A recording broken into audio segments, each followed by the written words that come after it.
অনেক দিন আগে বিয়ে করতে যাওয়া এক ছেলেকে তার বাবা বললেন, তোমার দাদা আমাকে বলেছিলেন এক নতুন বউকে পালকি করে আনা হয়, তাকে তো গরুর গাড়িতেও আনা যেত, আনা হয় কারণ সে যে বিশেষভাবে সম্মানিত সেটা বোঝাতে।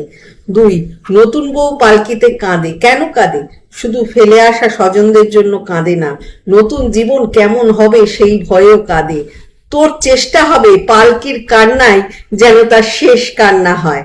তারপর মাত্র দুটো উপলক্ষে সে কাঁদবে, এক হলো তার মা হওয়ার আনন্দে, আর একবার তুই চলে যাওয়ার পরে।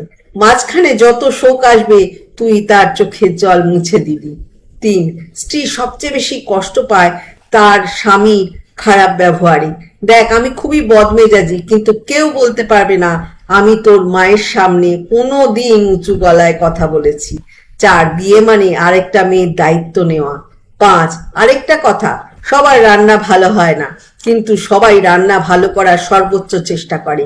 তাই রান্না নিয়ে বউকে কখনো খোঁটা দিবি না, বরং বউকে সাহায্য করবি। ছয়, বউয়ের মা বাবাকে মা বাবা ডাকবি, তুই ওনাদের সম্মান না করলে আমাদের বউও আমাদের সম্মান করবে না, এটাই নিয়ম। ভালোবাসা রইল।